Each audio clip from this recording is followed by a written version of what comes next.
나라에 대한 이제 마지막 얘기입니다. 오늘 특별히 우리가 개혁교회에서 그렇게 소중하게 여기는 예수 그리스도를 믿음으로 말미암아 의롭게 되었다라는 것과 하나님 나라의 관계는 도대체 무슨 관계인가? 이제 이런 데 초점을 맞춰서 말씀을 전개해 갈 텐데요. 오늘도 제가 어떤 주제를 맞춰서 성경을 고른 것이 아니고 여러분들이 묵상한 지난 목요일 10월 19일 로마서 말씀 그것을 중심으로 생각하고자 합니다. 이제 제가 공적 사역을 마치면서 지난 70년의 생애를 정리해 봅니다. 나는 정말 잘 살아왔는가? 그런데 그것을 가늠하기는 쉽지 않습니다. 누가 나에게 당신 잘 살았소 말해주는 사람이 없기 때문에 그렇습니다. 혹 누가 말해준다고 해도 그걸 내가 믿을 수 있을까요? 누가 그렇게 권위 있게 말해줄 수 있는 사람이 있겠습니까? 하는 그런 의문이 있습니다. 나름대로 최선을 다해왔다 해도 그렇게 생각한다 할지라도 그게 모든 사람에게 누구나 최선이라고 보여지지 않을 수 있습니다.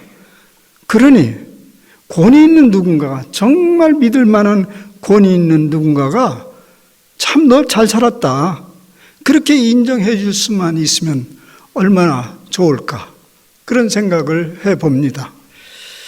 아브라함 메슬로라는 심리학자는 인간의 욕구 단계 이론을 제시하면서 이렇게 살면 잘 사는 것이다, 그런 이론을 제시했습니다. 기본적으로 인간은 생리적 욕구, 안전 욕구, 소속의 욕구, 애정 욕구, 존중의 욕구, 자아실현 욕구, 자아초월 욕구가 단계적으로 차근차근 실현하면서 인간은 지극한 행복감과 만족감을 누리게 되고 그 과정 속에서 우리가 진정성 있게 성숙해 간다는 이론입니다. 그런데요, 지금 여러 가지 쭉 욕구를 지금 이게 끝까지 가면 8개, 9개까지 가는데요. 보통은 6개 정도로 알려져 있는데, 그런데 그렇게 우리가 명확하게 안다 할지라도 누가 이러한 과정을 성공적으로 완주해 갈 수 있는 사람이 있겠습니까? 그러나 이런 욕구들 중에서 그래도 기본적으로 누릴 수 있는 게 애정 욕구와 존중의 욕구, 그것인데요. 그것만 잘 충족해도 어느 정도 우리는 만족감을 누리면서 살아갈 수 있습니다. 애정 욕구, 존중의 욕구. 그래서 인간은 끊임없이 소속 집단에서 그가 권위자로부터 인정을 받고 싶어 합니다. 그런데 인정을 받는 거 좋습니다. 근데 중요한 건 뭐냐면 누구로부터 인정을 받느냐가 중요합니다. 인생을 성공적으로 잘 살았다고 말해줄 수 있는 권위자로부터, 너 잘 살았어. 그분이 누구일까요? 그분이 얘기하면 난 받아들여. 여러분들이 종종 그런 얘기하죠. 그분이 날 인정하면 그건 내가 믿을 수가 있어. 그게 누구일까요? 물론 그분이 우리 주 하나님이십니다. 우리는 이 땅에 스스로 온 존재들이 아니고 보내진 존재들입니다. 그러니 우리는 본능적으로 보내신 이의 뜻을 성취해가면서 사는 것이 마땅한 일이고, 또 우리 내면에는요 그런 갈망이 끊임없이 일어나고 있습니다. 잘 주목해서 안 봐서 그렇죠. 우리 많은 불만들이 그런 불만입니다. 우리 내면에는 본능적으로 그 뜻을 완성해 가야 안심하고 눈을 감을 수 있다는 그런 본능적 생각을 가지고 있습니다. 그런데 그런 갈망이 성취되지 못하면 우리는 늘 살아가면서 초조하고 안정되지 못하며 불안할 수밖에 없습니다. 독인 남은 생애가 얼마 남아있지 않다고 생각하는 그분들에게는 더욱 인생은 초조해집니다. 오늘 말씀을 그런 관점에서 생각해 보고자 합니다. 그동안 교리적 차원에서만 이해되어 왔던 이신칭이 즉 믿음으로 의롭다함을 얻는다라는 얘기를 이제 좀 더 존재론적 차원에서 이해해 볼 필요가 있습니다. 단지 천국을 어떻게 가느냐가 그 문제가 아니고 어떻게 천국의 삶을 살아내다가 자연스럽게 천국으로 입성하느냐, 그것이 중요한 일입니다. 누가 천국의 삶을 누리며 살아갈 수 있겠습니까? 그것은요, 뭐 우리가 누린다고 누려지는 게 아니에요. 천국의 주인 되신 그분이, 우리의 최고의 권위자이신 그분이 너 그만하면 됐어, 잘 살고 있어, 그것을 인정을 받아야지요. 본문에서 인정해준다 그런 단어는 없어요. 없는데 그것을 대변하는 강력한 용어가 있다면 의롭게 하심을 얻은 자다, 이런 뜻이에요. 의롭게 하심을 얻은 자다. 얼마나 교리적이고 높은 차원의 그런 생각으로 생각하지 말고 너 인정받았다, 인정받은 자다, 그런 의미로 이 말을 이해하면 되겠습니다. 너는 하나님 앞에서 인정받은 자다라고 바꿀 수 있습니다. 우리가 보통 어떻게 인정을 받습니까? 일반적으로는 인정받을 만한 행동이 뒷받침되어야 합니다. 그런데 성경은 그렇게 말하지 않네요. 행동을 아니할지라도, 경건하지 아니할지라도 의롭다 하시는 일을 믿는 자에게는 그의 믿음을 의로 여기신다라고 합니다. 즉 우리가 괜찮은 사람이 되는 것은, 나 참 괜찮은 사람이야, 그렇게 되는 것은 우리의 행위로 증명할 일이 아니고요, 우리의 운명을 좌지우지하시는 그분이 정하실 일입니다. 그분이 괜찮으시다면 괜찮은 겁니다. 어떻게 해요? 그 사실을 믿으라는 말입니다. 너 괜찮아. 지금부터 괜찮아. 사실 우리가 반복적으로 듣는 말씀이죠, 그죠? 예수 믿는 사람 모두 다 익숙한 말씀이요. 그런데 이 말씀이 마음에 깊이 와닿지 않는 이유는 무엇일까요? 잘 살아보려고 애를 써보지 않았거나, 혹은 자신의 의로운 삶으로 자기가 잘 산다는 것을 증명해 보려고 애를 쓴 사람일 것입니다. 자기 의는 이만큼 내가 살았으면 그래도 잘 산 거야 하는 자만으로부터 비롯됩니다. 말하자면 셀프 인정을 하고자 하는 사람이죠. 셀프 인정.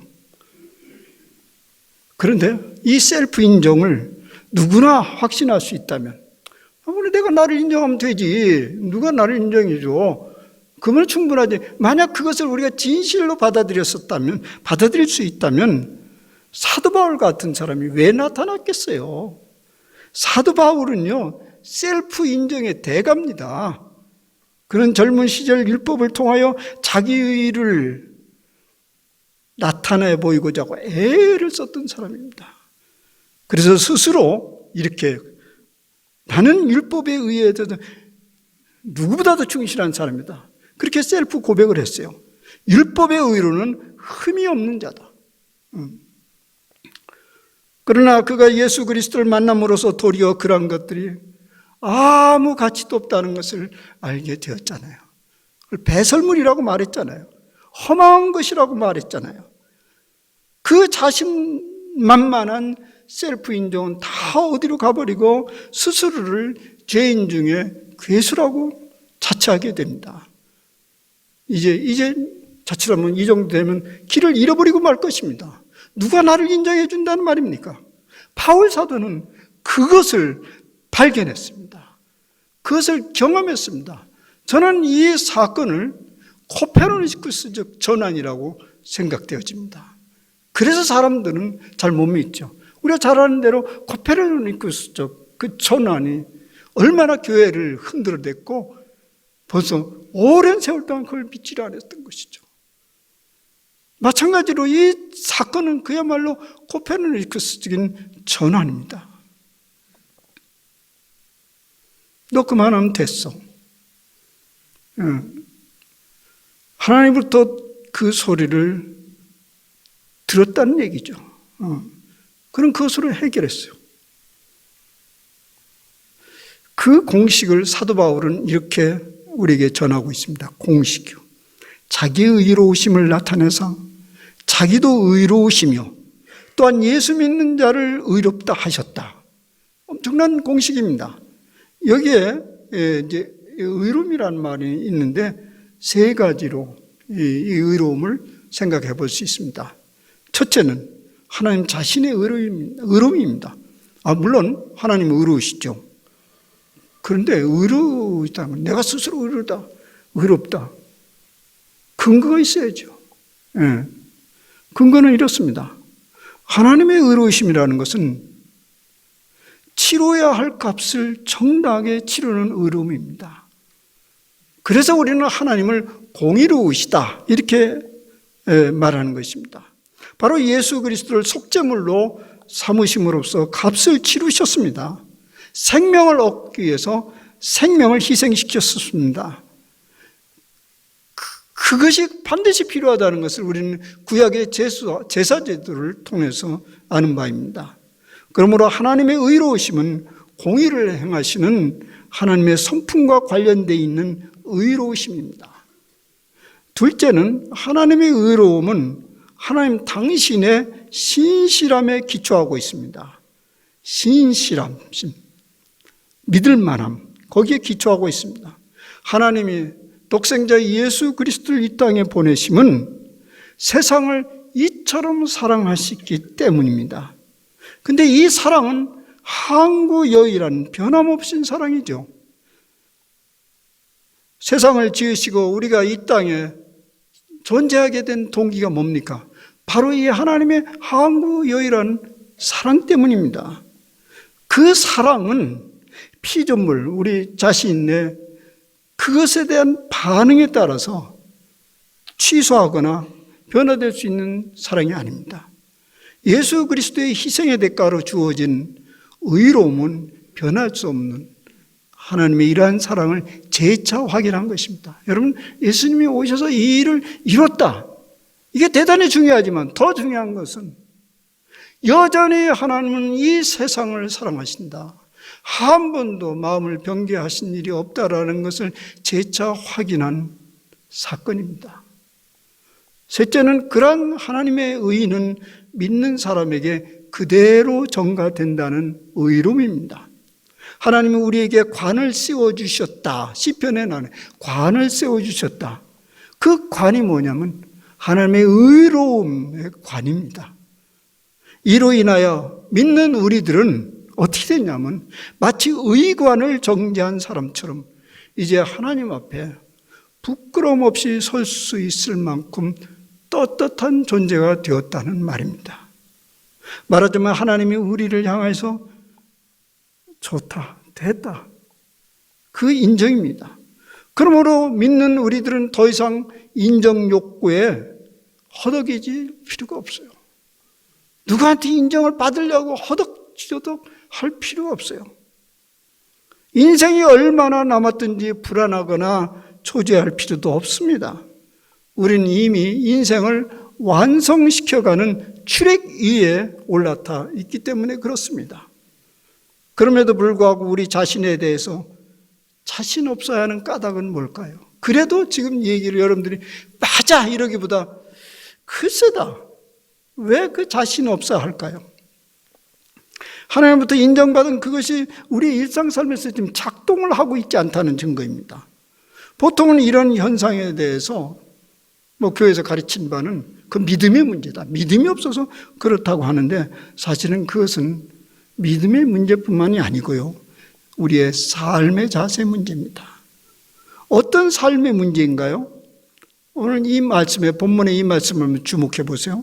이렇게 말하고 있습니다. 성경은 모든 사람이 죄를 범하였음에 하나님의 영광에 이르지 못하더니 여러분들이 이 말씀을 수도 없이 들었지만 이게 무슨 말이다냐 그 잘 이해가 안 갈 수도 있어요.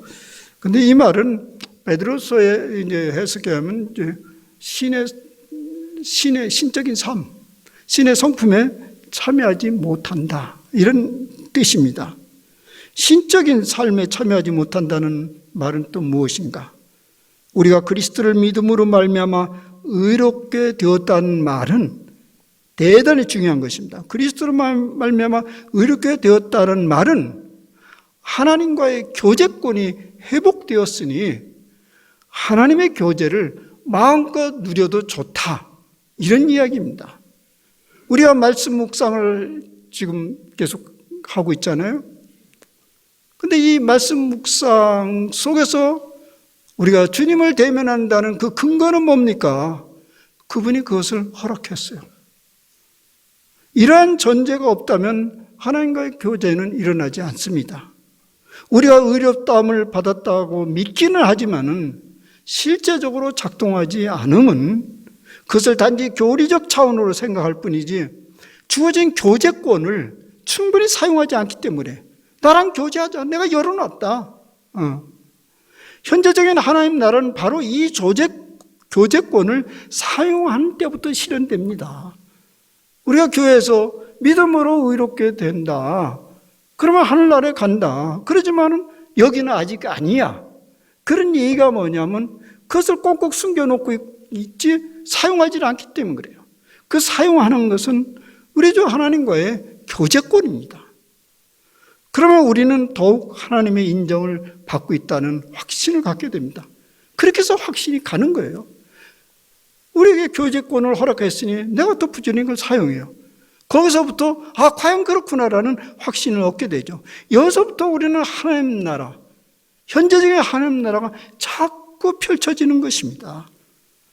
그러면요, 이대로 따라가 보면 우리는 보내주신 그분의 뜻을 따라서 인생을 성취해 갈 수 있습니다.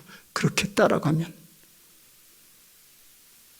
그때 우리에게 알려주시고 들려주시는 대로 그렇게 한 발짝 내려놓으면 우리를 위해서 그분이 세워놓으신 그 목적지에 안전하게 도달할 것입니다. 복잡하게 어떻게 인생을 사는 것이 바른 것인지를 물을 필요도 없어요. 그 인생이 그렇게 복잡한 것처럼 보이지만은 복잡하지 않게 만들어 주셨습니다. 그냥 이렇게 믿고 살면 되는 일입니다. 그러나 우리가 이런 영적 삶을 흔들림 없이 해가기 위해서 조심하고 주의할 것이 없지 않아 있습니다. 여전히 우리 안에 남아있는 율법적 요소입니다. 자기 의의를 스스로 쌓아보려고, 그것을 드러내 보이라고 애를 쓰는 몸부림, 그런 것이 율법적 요소입니다. 우리가 자주 하나님 아버지의 인정을 받고자 하는 목마름보다 보이는 권위자의 인정을 목말라 하는 경우에 이런 율법적 요소가 자리를 잡게 됩니다. 거기서부터 우리는 부자연스러움과 동시에 그리스도로 말미암아 우리에게 세워주신 의의 면류관이 힘을 잃어버리고 맙니다. 이 땅에 보이는 여러 종류의 권위자로부터는 온갖 행위와 자질로 인정을 받을 수 있습니다. 우리의 운명을 좌지우지하는 최고의 권위자이신 하나님은 우리의 어떤 자질이나 행위로도 그분을 만족시킬 수는 없습니다. 그것을 기억하셔야 됩니다.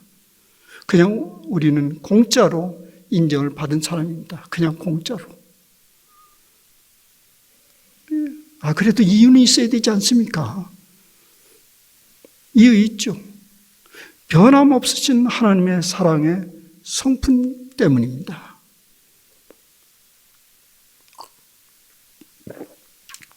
그런데요, 비교적 양심적인 사람일수록 무임승차를 불편해합니다. 그런데요, 이 은혜는 절대 무임승차가 아닙니다. 벌써 값을 다 치렀어요. 예수 그리스도께서 이미 값을 다 지불하셨습니다. 그러니 우리는 편안하게 그 하나님의 의를 누리면 됩니다. 그 하나님의 의를 누린다는 게 뭐라고 했어요? 교제권이 회복됐다는 거예요. 하나님과 그 교제를 누리면 됩니다. 그런데 또 다시 얘기하면 그동안에 길들여진 습성이 있어요. 세상에 무슨 공짜가 있다고. 그렇게 생각하는 사람들은 앞으로 엄청 무시무시한 복병을 만나게 될 것입니다. 권선징악과 인과응보의 복병입니다. 선한 행위에 대해서는 상을 받고 악한 일에 대해서는 징벌을 받아야 한다. 선을 심었으면 선한 열매를 맺고 악을 심었으면 악의 열매를 먹게 된다는 법칙입니다. 어떤 걸 선택하겠습니까? 그러한 생각이 양심적인 것처럼 보이지만 그것은 자기의에 불과합니다. 그것으로 인해서 결국은 하나님의 의가 무시당합니다. 그러한 생각들을 어떻게 우리가 변화시킬 수 있을까요? 아무리 노력해도 소용없는 일이에요. 자, 그 노력하면 할수록 자기의가 강하게 돼요. 자기의가 강한 사람일수록 긍휼히 마음이 찌들어지고 사람들에 대한 비판만 늘어납니다. 이런 우리의 실존을 냉철하게 직시하고 인정해야 됩니다. 우리는 안 됩니다. 적은 생과 작은 선행과 그 작은 예의 범절 같은 것으로 임시 방편적 평안을 구하려 하지 말고 근본적인 평화를 구해야 합니다. 그것은 자기의가 아니고 예수 그리스도의 십자가로부터 비롯된 하나님의 의입니다. 이미 값을 치러주신 그 의입니다. 그런데 우리가 경계할 것은 율법적 행위라고 하지만 제가 역설적으로 다시 그 형태를 본받아도 좋습니다. 그 형태를. 유대인들은 하나님의 의로우심을 구하기 위해서 반복적으로 율법적 행위와 제사를 드렸습니다. 그래서 한시적으로 평안을 누렸습니다. 반복적으로. 마찬가지로 우리에게도 반복적인 마음의 제사가 필요합니다. 마음의 제사. 그 마음의 제사는 무엇입니까? 예수 그리스도의 성령으로 우리에게 덧입혀진 하나님의 의를 반복적으로 말씀을 통해서 기억해내고 묵상하는 일입니다. 그리고 또 하나는 그리스도를 말미암아 하나님의 영광에 이르지 못한 삶이 회복됐다는 것을 반복해서 기억하는 것입니다. 그 회복했으니까 우리는 그것을 누려야죠. 말씀 묵상을 하면서 반복적으로 하나님과의 교제를 즐기게 되면 그리스도를 말미암아 우리에게 입혀진 하나님의 의가 실제적으로 작동을 하게 됩니다. 이러한 과정에서 우리는 현재적으로 진행하고 있는 하나님 나라를 만나게 됩니다. 그래서 저는 그리스도로 말미암아 덧입혀진 하나님의 의, 즉 이신칭의를 하나님 나라의 기둥이라고 말하고 싶습니다. 기둥이 세워지면 비로소 하나님 나라의 천장이 드러나게 됩니다. 기둥이 없이 하나님 나라가 어떻게 날아다닙니까? 그러니까 현재적 하나님 나라를 좀 더 분명하게 보여주기 위해서 기둥을 세우라는 것인데 여러분들이 뭐해서 세울 수 있어요? 그냥 받아들이면 돼요. 하나님의 은혜를 받아들이면 됩니다. 제가 적지 않은 지난 세월을 소위 하나님의 종으로 살아왔습니다. 그런데 저는 절대 저의 자질이나 됨됨이가 그럴듯하기 때문에 이 일을 해왔는 것이 아닌 것을 고백합니다. 하나님이 그저 저를 인정해 주셨음을 믿어왔기에 그냥 담대하게 말씀을 대변했고 주님의 일을 감당했습니다. 저는 그 진리를 믿어왔고 믿고 있습니다. 그저 나는 너를 인정한다. 받아들인다. 그걸 믿었어요. 그밖에 저는 아무것도 없어요. 제가 그 사람도 엄청난 인정을 받아온 것도 아니고 무슨 탁월한 일을 한 것도 아닌데 아주 큰 소리 치면서 여기까지 달려왔어요.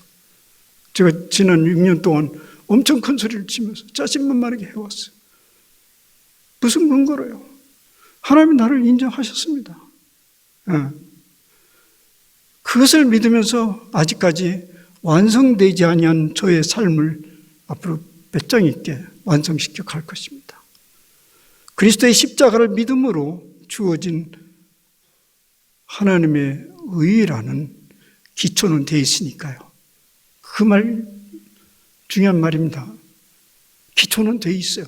내가 앞으로 나를 완성시켜갈 기초는 되어 있다고요. 그게 뭡니까? 그리스도로 말미암아 주어진 하나님의 의입니다. 그대로 살아가면 되는 거죠. 제가 은퇴를 한다니까 사람들로부터 이런 질문을 받곤 합니다. 교수 생활을 하다가 목회로 끝나는 소회가 어떠냐고요.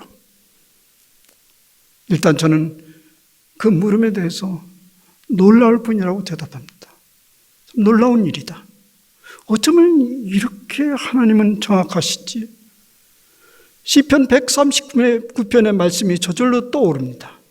여호와여, 주께서 나를 살펴보셨으므로 나를 아시나이다. 주께서 내가 앉고 일어섬을 아시고 멀리서도 나의 생각을 밝히 아시오니 여호와여, 내 혀의 말을 알지 못하는 것이 하나도 없으시니이다. 사실 제가 대학을 졸업하고 신학대학원을 입학하게 된 동기는 목회를 잘하는 목회자가 되는 것이었습니다. 그것이 꿈이라면 꿈이었습니다. 그래서 공부를 계속하면서도 교수의 꿈은 정말 한 번도 생각해 보지를 않았습니다. 아니, 생각해 볼 수도 없어요. 왜냐하면 당시에는 영성이라는 것을 공부해서 그게 아무도 모르고 무슨 소리인지도 모르는 그런 공부를 해서 어떻게 교수를 기대할 수 있어요? 제가 공부한 동안에 계속 조국에서 들려온 소리는 그 중에 충격적인 얘기는 이것이에요. 당신 와도 어디에도 자리가 없다. 그냥 귀국하지 말고 거기 눌러 앉아라. 물론 눌러 앉을 기초는 돼 있어요. 그런데 그런 소리가 하나도 제게 들려오지 않았어요. 제가 교수하고자 하는 마음이 없었기 때문에 그렇습니다. 대한민국에 어디에도 공적으로 영성이라는 과목이 가르쳐지는 곳은 없었습니다.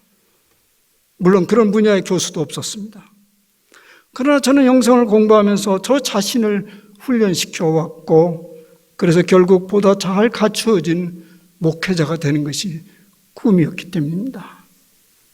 사실 미시적으로 볼 때는 그런 꿈이 이루어지지 않는 것 같습니다.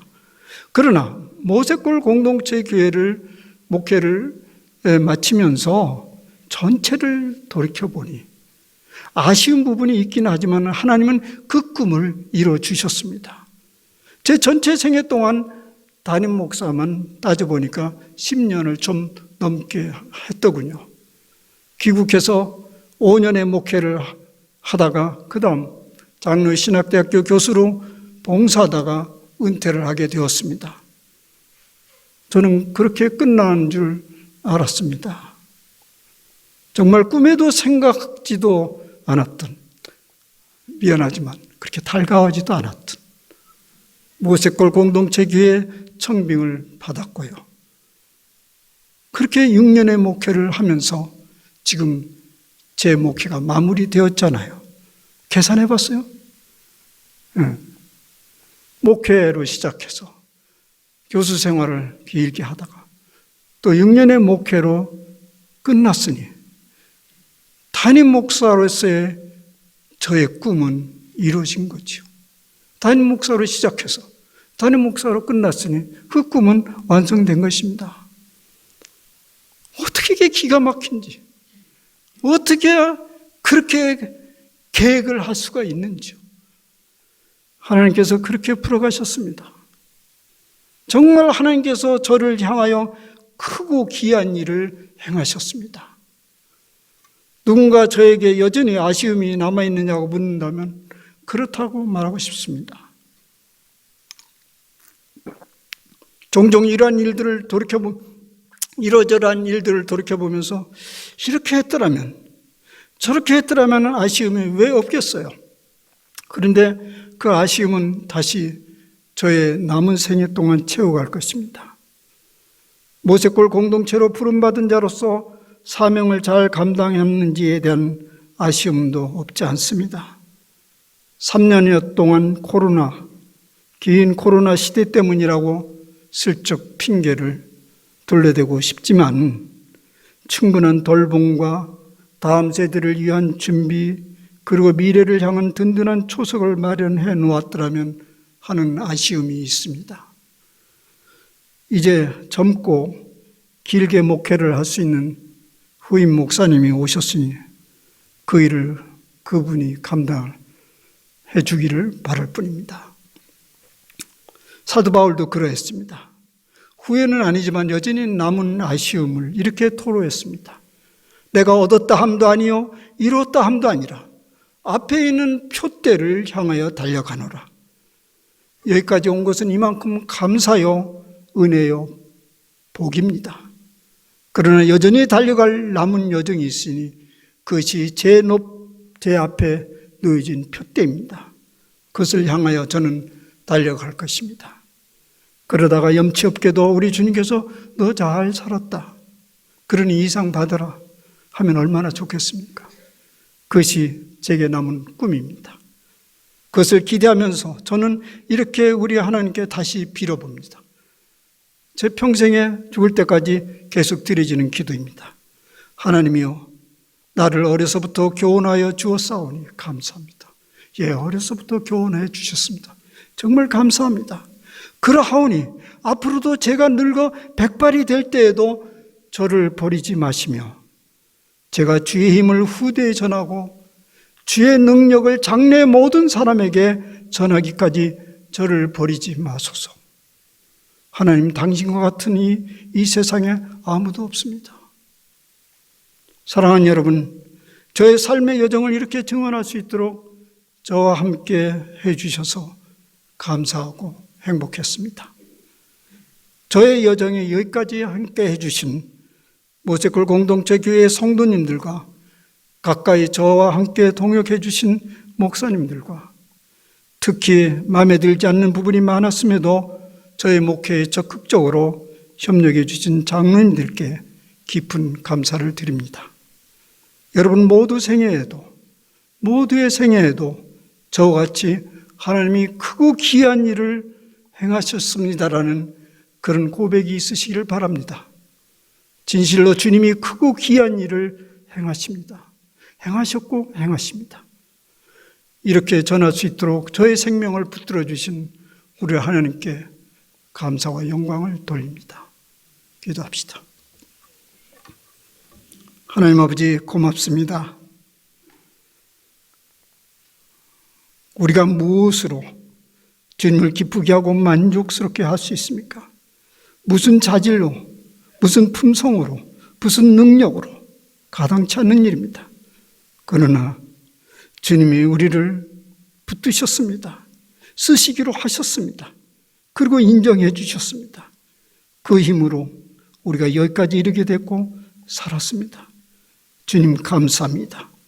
이런 하나님의 놀라우신 그 거저 주시는 은총을 우리가 굳게 붙들고 그것을 통해서 하나님의 뜻을 이루고자 하는 그 하나님과 깊은 교제의 삶을 즐기면서 오늘 전개되어 가고 있는 가시적이고 현재적인 하나님 나라를 누리는 우리의 생애가 되게 하여 주시옵소서. 예수님의 이름으로 감사하며 기도합니다. 아멘.